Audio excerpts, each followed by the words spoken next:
بسم الله والحمد لله والصلاة والسلام على رسول الله. اللهم صل على سيدنا محمد عبدك الذي علمته من علمك المخزون وجعلته سرك المصون على آله وصحبه النجوم وسلم تسليما كثيرا يا حي يا قيوم. So today I'll be talking about the problem which I kind of find interesting coming to the field of studying cryptography, which is a subtle problem in modern cryptography that I want to share with you and hopefully maybe have more discussions a bit on it. So I want to start with what is cryptography, what is the thing we're doing. Basically, it's the science of establishing a secure communication between two parties. So we have two parties, they want to securely communicate with each other, whatever security here means. And you basically have Alice, and if anyone's wondering why Alice is not covering her hands, I have a photo of Alice, but I asked ChatGPT to generate a photo with a hijab, and he pretty much forgot the hands. Then you have Bob, and Alice stands for A, basically, in cryptography, and Bob for B, and you have this eavesdropper, or the evil, whatever. Yeah, basically. And even with the adversary, you want to basically still have a secure communication between Alice and Bob. So basically, one of the earliest records of cryptography dates back to Caesar, even though I don't like the English version of it. It's called Qaisar in Arabic, and even in Italian, it's called Qaisar rather than Caesar. But he basically he kind of got away with most of his communications because he was able to basically encrypt messages. So you start with this, I don't know if the laser pointer is visible, but basically if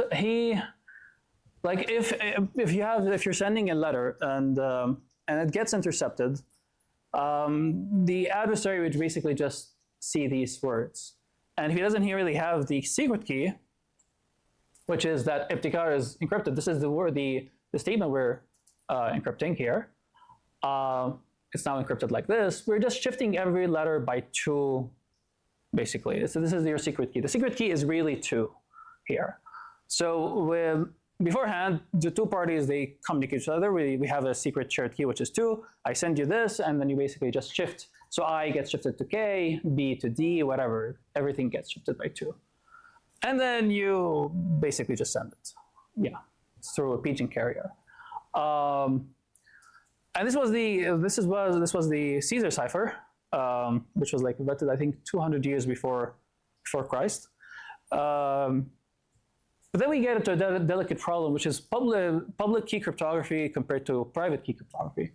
So again, we want to have a secure communication between two parties. The private key cryptography, you really keep the keys private. So this is like the Caesar cipher. We agree on a shared key, which is like, for example, 2. We're shifting letters by 2 everywhere. Now, there was a revolution in the 1970s where public key cryptography was invented, where even if Sidi Abdul Salam, if you look at Sidi Abdul Salam at the end, basically, I can say a bunch of words, he can say a bunch of words back, everyone here is hearing, and no one would actually be able to get our shared key, even though everyone was hearing. This is where public key cryptography came in back in the 70s, and it kind of revolutionized the entire field. But public key cryptography is more delicate to analyze, in fact, and we'll come back to it. So the Caesar cipher is cool, but it's quite vulnerable to a brute force attack. The key space is quite small, just 27 letters. You can try each letter. You can do brute force, and you can pretty much get the original message. Some more advanced constructions are possible, but they're still insecure as well. So the Caesar cipher is really just like an introductory game to cryptography. But the idea is that most cryptographic protocols right now rely on hard mathematical problems. They are computational problems. And you basically, it works like this. You usually have an encryption function, I have a message, I have a secret key, I encrypt this message, just send the ciphertext, C. And then the hard problem is, can you invert this function? So given this encryption function, can you invert it back? If you can, you basically have the message. But the idea is the key, no pun intended. The secret key should be unknown to you while still doing this. So in other words, there should be no polynomial time attack against this encryption scheme. By polynomial time attack, we basically say an efficient attack. And so this gets me to another problem, which is now a P versus MP problem. Remember, I want to come back to this a little bit, because the problem is saying, if you don't have the secret key, you just see the ciphertext, and you know how the encryption works, but you don't have the secret key, you should not be able to solve this problem, this mathematical problem, inverting the function, finding the inverse of the function. So now we get to a $1 million problem, which is P versus MP. People in computer science would know this a lot, especially in theoretical computer science. This is the problem where, contrary to common belief, MP doesn't stand for non-polynomial. So the P class is all problems which can be solved in polynomial time. So they can be solved efficiently. Like the algorithm runs at finite time. And it's quite a short time. MP class is everything that I can verify in polynomial time, but not necessarily solve it in polynomial time. And we have P is in NP, so it's inside. As a subset, all things that you can solve in polynomial time, you can verify in polynomial time.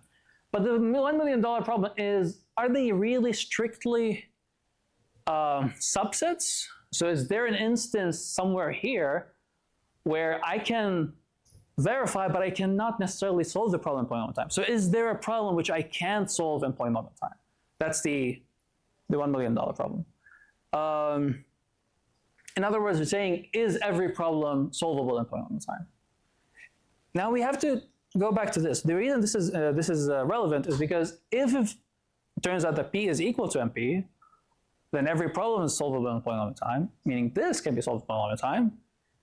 And so we kind of have no security, because we know it could be solvable. But till now, the problem is open, and it's a $1 million problem, pretty much. And this is an interesting article written in 1988 by Joe Killian. Basically, I find this paragraph very interesting. He says, cryptographers seldom sleep well, and their careers are frequently based on very precise complexity theoretic assumptions, which could be shattered the next morning. And this is the key point. An effect that P is equal, the effect of a proof that P equal MP would have is unspeakable. Because now the hierarchy is basically, it all collapses. There's no provable security against any scheme if P is equal to MP, because everything could be solvable in polynomial time. But we're basing our entire career on it, so we're betting that no one solves it. So the problem is, even with that, this is not even enough. Even if P is not equal to MP, we still need a worst assumption. Is because it's basically P not equal to MP says the problem is hard in the worst case. But in cryptography, we care about average case scenarios, where even if you have an average case problem, you should not be able to solve it. And so we need to rely on some hardness assumption. So the idea is we should have some hardness assumption. We have a problem, and we should assume it's hard. And some well-studied problems are like factoring. Factoring is believed to be hard. Discrete log, whatever that means. The shortest vector problem, even that. Decoding random linear codes. These are believed to be hard problems. We still don't have any efficient algorithm to solving these problems. And I want to just focus on this factoring problem here, because I think this is the easiest. So around the 1978, so 1977, Diffie and Hellman, they came up with their public key cryptography paper, which was like a revolutionary paper in the 1977. And around 2 years, the RSA paper came out basically. The RSA crypto system is based on the simple idea of factoring. So you have an integer. Can you factor it into two primes? P and Q are just basically not prime numbers. It means they are not divisible by anything except themselves in one. So for instance, if you look at this, so 33 can be factored as 3 and 11. 3 is a prime and 11 is a prime. Now this is quite easy to solve, pretty much. But if I give you this problem where you have a 1,000-bit prime, well, can you factor this in polynomial time? Like, can you factor it into these two primes separately? And if you can, you'll win. I think it said there was a $100,000 prize for this one. But this is the RSA assumption. So the RSA crypto system, the encryption scheme, is based on this hard problem. You have usually an integer, and can you factor it easily, like efficiently? If you can, you break the system, the crypto system. If not, it's basically still secure. And I did some work, and not very hard. So I looked at Ibtikar's website, and I got to the signature algorithm that they use. They use the RSA encryption, the scheme. But like this is actually pre-quantum, so this could be solvable in quantum point level time. That's fine. I actually looked also at the Privacy and Cybersecurity Institute of Waterloo. They still use RSA encryption. So even the shoemaker is barefooted. So basically, we're saying something. This is really the takeaway. We'll base the security of our most confidential information on a problem we just believe is hard. We're just saying the problem we believe is hard, so we'll just basically do this, pretty much. But if an adversary shows up the next day with an efficient factoring algorithm, we're pretty much doomed. Like he can solve basically he can break all these encryption schemes we have on the website, on Cloudflare, and yeah, pretty much everywhere. So this is really the analogy. When I thought I asked actually one of the professors here in Waterloo about it. Like, I said we were just building a larger and larger castle from sand.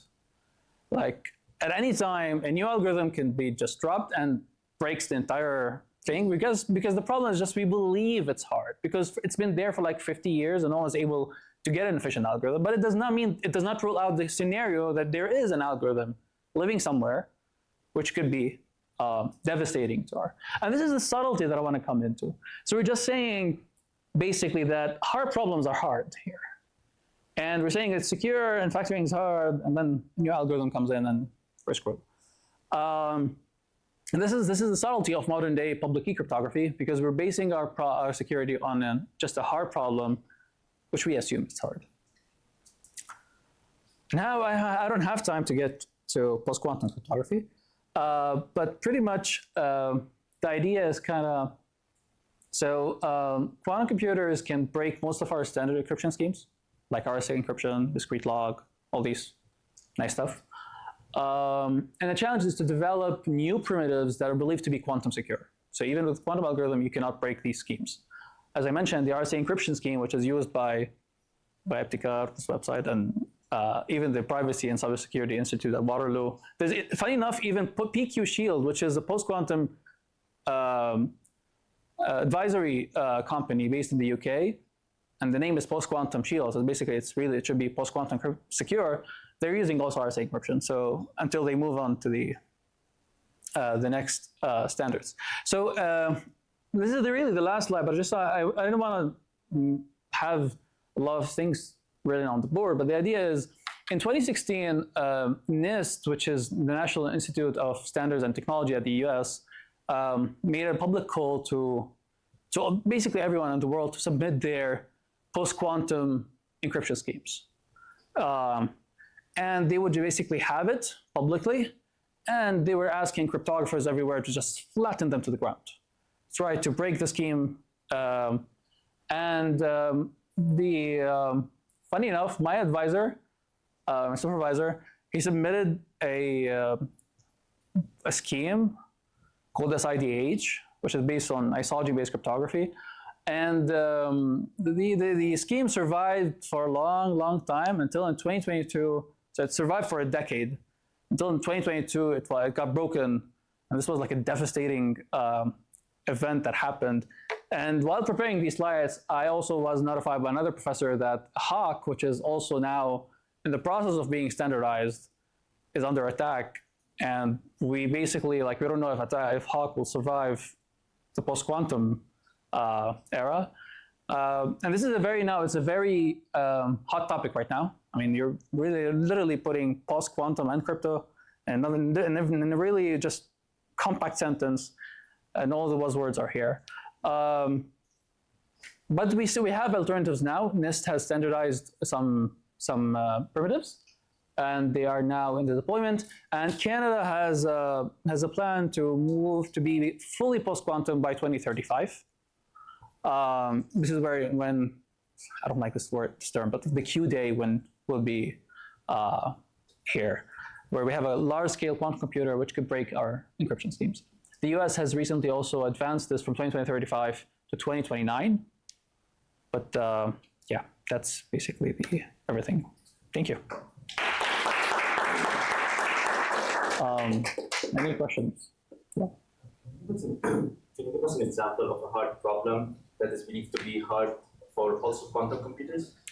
That's a tough one. So basically, unfortunately, so if you go back to factoring, so all the post-quantum hard problems, at least, they're not as easy to explain really as this one. It's like this one is factoring. This is why it's so used, because it's so appealing and so easy to explain. But if you one of the hardest problems now that has been standardized was the shortest vector problem in the lattice. So you have a lattice, and the lattice is just really think of it as a grid. You have a grid, but now living in a higher dimension, like super high dimension, like 500 dimensional or 1,000 dimensional lattice. Can you find me the shortest vector? So this problem is believed to be MP. Is it the homomorphic encryption? It's related to homomorphic encryption. They use these lattices, but it's another problem which I'm working recently on is the isogeny. So you have a graph, an exponential graph. So think of it as vertices, and they're connected by edges. Can you find me a path between them? And the graph is exponential. You have more vertices in the graph than there are atoms in this universe. Like an actual one based on a isogeny that hasn't been broken yet? Yeah, we have a couple ones, but they've not been standardized. They are. I mean, for standardization, you have all other issues than security. So you also need efficiency. You also need compactness, like the sizes are not so large because they have to be deployed on the internet. But yeah. Could you expand on what polynomial time is? Is it just a domain compared to like an imaginary domain? I didn't understand what polynomial time is. So a polynomial time is pretty. It's just basically we're saying, in other words, that it could be solved efficiently. Because if I give you a problem and the problem takes polynomial time to solve, by polynomial time I mean polynomial time in the input size. It basically says the problem is theoretically easy. So, at least theoretically. Even though, I mean, you have a point. Polynomial doesn't really. The polynomial could have degree, for example, 1,000 or 1,000,000. It's still a polynomial, but I mean, it's for our purposes. This will still be secure because the degree is so large. We can't really solve the problem easily. But the idea is, even if there's a polynomial with a very large degree, it says theoretically that the problem is hard. It's easy. At least theoretically, yeah. You said for quantum, things aren't done in polynomial time. Things are done in polynomial time. Factoring can be solved in polynomial time, and it relies on the superposition of how quantum computing works. So, can you give an example of something that can't be done in polynomial time? Cannot Be done in polynomial time? Yeah. For example, where is it? The shortest vector problem, or the decoding random linear codes, they are believed to be quantum secure. We can't solve them, we don't have an efficient algorithm to solve them in even quantum polynomial time. Is that because of the nature of the problem it is that... Exactly. Yeah, usually if you have, so the decoding random linear codes is believed to be MP complete. So basically if you can solve it, you can solve all the MP problems. And MP completeness should still be lifted to quantum computation. So even if you have it classically, and if it's MP complete classically, it should be also MP complete. So we believe we still believe it's secure. Again, the keyword is we believe. We don't know if it's secure or not. Any other questions? Yeah. The subtlety here is dependent on the fact that this entire approach is complexity theoretic. Why don't you guys have information theoretic approaches? We do have information theoretic. So there's no subtlety there then? No, for information theoretic, you have to work in a model usually. Like you don't, because the adversary could, I haven't, there are some technical issues. For example, in real life, an adversary doesn't really care if if the algorithm is polynomial time or exponential, if he can run it and it gives you the secret key efficiently, even if it's exponentially theoretically, he doesn't really care. He just basically does the attack. And there are some attacks which are very, very interesting. I mean, if you run the algorithm, there are something called the power analysis attack, where you actually measure how much power the algorithm is taking, and you would do some simple power analysis to actually derive the key. And these are not captured in the information theoretic model. But still, you have an adversary that uses these power analysis attack. This has been devastating. In the 90s, this really pretty much breaks a lot of the RSA, standards we have. Sorry, these attacks you're saying are defects, fixed defects. These are defects. They cannot be captured by the model. Like in the information theoretic model, you assume you're working in a model where the adversary could do blah, blah, blah, blah. But then these cannot be taken into account because depending on the hardware, it can be captured or not. That's the classical side. Yeah, no, that's exactly. Any other questions? Jazakallah for the excellent presentation. I'm curious to hear like where you kind of live in this world. Like you've done a great job in laying the landscape, but what is like a problem that you're kind of actively working on, and what do you kind of hope to contribute? Pretty much the last slide. I'm working now on post-quantum crypto. Again, the buzzwords. Yeah, we're basically now working on a problem where basically my advisor, again, after he submitted the scheme and got broken, he pretty much got depressed, according to his words, for a couple of days. He was like, damn, my scheme's broken. Yeah, and they broke it, fascinatingly, the idea that the way how they broke it, it was based on a theoretical lemma in mathematics, elliptic curves, by a professor in Queen's University who submitted the paper in 1994. And the paper has been there for like 30 years, no one paid attention to it. And then these two people in Belgium, in KU Leuven, they were reading, and they figured, oh, this theorem could be used actually to attack the problem. And they implemented the attack, and the attack worked in 4 hours, and then in a couple seconds. And this just basically rolled out his scheme. Because another scheme got to win the competition. Yeah. I had a question regarding when they break it actually, what procedure they use to break it? Like, is it like finding the factors and done? I mean, in the RSA case, you just basically, if you can find the factors, these factors, these small numbers that. They find a smart way to factorize this, and yes, pretty much. And that algorithm is open, like how they. We don't have an efficient algorithm yet. But the best algorithm we have is sub-exponential, so it's still. Hackers who are breaking it. Yeah. So after they break it, do we know how they've already done this breaking thing? Oh, this is actually a good interesting problem, because usually, one would look like if these two people in Belgium, these two professors in Belgium, they didn't publish the paper. That means it's fair.